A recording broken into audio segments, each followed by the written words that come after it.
Son 3 ildir ki əlillik təyinatlarının ilk üçlüyündə yeni törəmələr, sinir sistemi və psixiatrik xəstəliklər dayanır. Bu da göndərişlərin 55-56%-ni təşkil edir. Bunu Dövlət Tibbi Sosial Ekspertiza və Reabilitasiya Agentliyinin İdarə Heyətinin sədri Ramin Rzayev 2025-ci ilin yekunları və qarşıda duran hədəflərə dair keçirilən mətbuat konfransında dedi. O qeyd etdi ki, ötən il Əmək və Əhalinin Sosial Müdafiəsi Nazirliyinin tabeliyindəki Dövlət Tibbi Sosial Ekspertiza və Reabilitasiya Agentliyinin tərəfindən 54.500 şəxsə əlillik təyin edilib. Onlardan 25.300-ünə ilkin, 29.200-ünə isə təkrar əlillik təyin olunub və 2024-cü illə müqayisədə artım qeydə alınıb. Eyni zamanda ötən il 74.000-dən çox göndəriş tibbi sosial ekspert komissiyaları tərəfindən qiymətləndirilib. Həmin göndərişlərdən 50.000-dən çoxuna təyinat aparılıb. Bu böyük göstəricidir. Daha əvvəlki illərdə bu göstərici tərs mütənasib idi. Yəni ki, təyinat faizimiz az, imtina faizimiz daha çox idi. Bu da nədən irəli gəlirdi? Göndərişlərin qeyri-peşəkar formalaşmasından və ya deyək ki, şəffaflıq və digər bizim üçün əhəmiyyətli olan amillərin pozulmasından, bəzi şərtlərin yerinə yetirilməməsindən irəli gəlirdi. Həmçinin elektronlaşmanın tam həyata keçirilməməsindən irəli gəlirdi ki, biz hal-hazırda aidiyyatı qurumların, yəni aidiyyatı qurumlar dedikdə Təbib və Səhiyyə Nazirliyi tabeli tibb müəssisələrinin vətəndaş barədə tibbi çarixçələrini, müəyyən elektron reyestr informasiyalarını inteqrasiya etməklə artıq görə bilirik.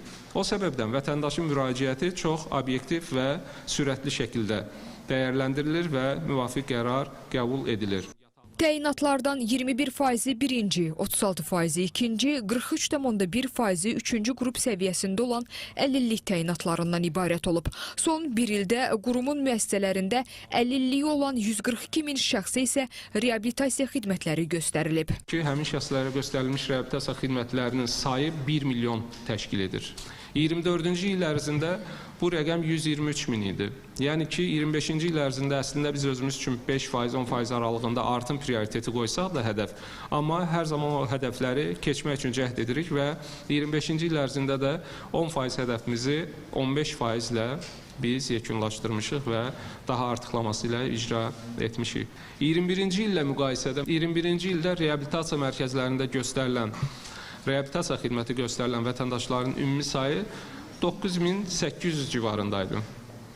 Düşünün, 9800, 25-ci ildə isə artıq bu 142.000-ə artıq çatıb. Reabilitasiya xidməti göstərilənlərdən 78,6 min nəfəri ambulator, 33,2 min nəfəri isə stasionar və icma əsaslı reabilitasiya xidmətləri ilə təmin edilib. Bu kateqoriyadan olan 13,7 min şəxsə 212 min reabilitasiya vasitəsi verilib. Habelə reabilitasiya mərkəzlərində müvafiq cədvəllər, hesablayıcı metodlar tətbiq olunub. Daha öncəki dönəmlərdə bəlkə də reabilitasiya xidməti alan şəxs gəlir hansısa bir, deyək ki, fizioterapiya otağında və ya prosedur otağının qarşısında növbə gözləyirdüsə, artıq son illər demək olar ki, aparılan təkmilləşdirmə və elektronlaşma sayəsində vətəndaş əlindəki çıxarışla hansı saatda, hansı prosedur otağının qarşısında olacağı, hansı xidmətləri, hansı saatda, hansı müddətə ala biləcəyini əvvəlcədən bilir və heç bir növbə gözləmədən, heç bir yığılma olmadan reabilitasiya mərkəzində öz xidmətlərini tamamlayır. Həm qidalanması, həm də digər xidmətləri beynəlxalq və yerli tələblərə uyğun, keyfiyyətli qaydada icra olunur. Ramin Rzayev müasir reabilitasiya üsullarından da məlumat verdi. Qeyd etdi ki, 10.000-dən çox şəxsə yoga terapiyası, 9.900 nəfərə isə dance ability xidməti göstərilib. Bununla yanaşı post-müharibə dövründə müharibə iştirakçısı olan 3747 şəxs də reabilitasiya xidmətlərindən yararlanıb. Müharibə ilə əlaqədar əlilliyi olan 2,4 min şəxsə 88,4 min reabilitasiya vasitəsi, 500-dən çox şəxsə 620 ədəd yüksək texnologiyalı protez təqdim edilib.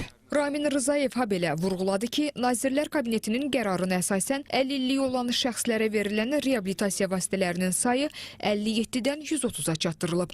Ötən il görülən işlər sırasına ortopedik ayaqqabıların funksionallığını və estetik görünüşünü artırmaq da əlavə edilib.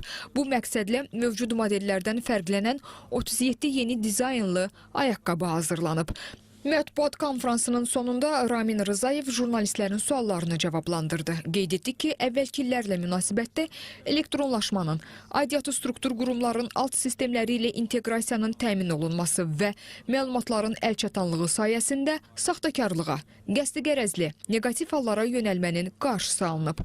Göndərişlərin natamam doldurulması səbəbindən geri qaytarılmaların sayında isə ötən illərlə müqayisədə azalma qeydə alınıb.